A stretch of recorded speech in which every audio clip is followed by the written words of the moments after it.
Paymium, le premier partenaire français pour investir dans les cryptos en toute sécurité, présente Sud Radio, les incontournables de la crypto-monnaie. Thomas Binet. Bienvenue dans ce nouvel épisode des incontournables de la crypto-monnaie. Je suis ce soir avec Pierre Noisa, président fondateur de Paymium. Bonsoir Pierre. Bonsoir Thomas. Pierre, aujourd'hui on va s'intéresser au sujet du stockage des crypto-monnaies et vous allez nous expliquer comment on fait pour conserver nos bitcoins. Oui Thomas, car nous avons parlé des portefeuilles, c'est-à-dire des applications qui permettent d'envoyer et de recevoir des bitcoins, mais il faut aussi expliquer comment conserver ces bitcoins en sécurité. Alors pouvez-vous justement nous rappeler comment fonctionne d'abord un portefeuille bitcoin ? Tout à fait Thomas, c'est une application installée sur votre mobile ou votre ordinateur qui a essentiellement deux fonctions. D'une part, créer des adresses pour recevoir des fonds, d'autre part, signer des transactions pour dépenser ces fonds disponibles. Pour créer une adresse de réception, l'application génère une paire de clés. Une clé publique qui sera utilisée pour calculer l'adresse où les fonds seront stockés et une clé secrète, dite clé privée, qui sera utilisée ultérieurement pour signer les transactions depuis cette adresse.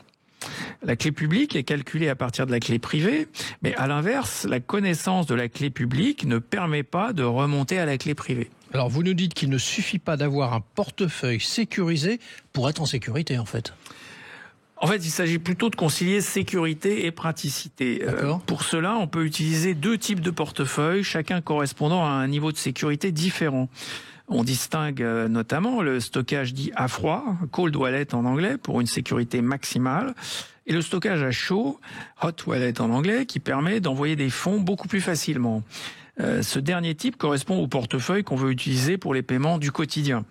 N'oublions pas que chaque année, de plus en plus de commerçants acceptent les paiements en crypto-monnaie, en ligne ou en magasin. Alors, pouvez-vous nous expliquer justement ce qu'est le stockage à froid dont vous avez commencé à parler ? Alors, le stockage à froid dans un cold wallet est l'extrémité du spectre qui va de l'usage le plus pratique à la sécurité maximale. Avec un cold wallet, on cherche la sécurité pour une épargne, autrement dit, des fonds qui n'ont pas vocation à être dépensés à court terme.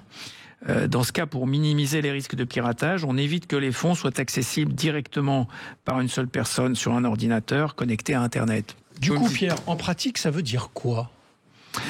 Alors, en pratique, Thomas, on utilise une adresse multisignature à verrouillage temporel et on s'assure que les clés secrètes, dites clés privées, n'ont pas été exposées sur Internet à aucun moment. Adresse multisignature signifie simplement que les bitcoins envoyés sur cette adresse ne peuvent pas être dépensés avec une seule clé, mais qu'il en faut plusieurs. Par exemple, 2 parmi 3 possibles enregistrés dans l'adresse, ou bien 2 sur 2 enregistrés dans l'adresse. Par ailleurs, le verrouillage temporel empêche les fonds d'être dépensés avant une certaine date. Mais alors, du coup, comment l'adresse multisignature et le verrouillage temporel peuvent-ils réussir à se combiner ? Alors Thomas, typiquement, si un client veut sécuriser ses fonds avec un tiers de confiance comme un exchange, oui, on va mettre en place une adresse multisignature 2 sur 2 avec un verrouillage temporel tel que si le client perd sa clé, l'exchange peut récupérer les fonds pour lui restituer après l'expiration du verrouillage. Avant l'expiration du verrouillage, les 2 clés doivent être utilisées pour mouvementer les fonds. C'est une sécurité avec un client qui n'est pas un professionnel de la conservation des clés par définition. Mais alors du coup, comment peut-on faire pour s'assurer quand même que ces clés secrètes n'ont pas été exposées sur Internet ? Alors, il faut prendre quelques précautions, mais le principe est simple. Plutôt que d'utiliser un ordinateur, on réalise un tirage au sort avec des dés pour générer une suite de mots. Chaque mot est pris dans une liste de mots normalisée. Puis, on écrit cette phrase secrète sur plusieurs feuilles de papier qui sont placées dans des enveloppes scellées. Chaque enveloppe scellée sera stockée dans un coffre situé dans un lieu différent des autres.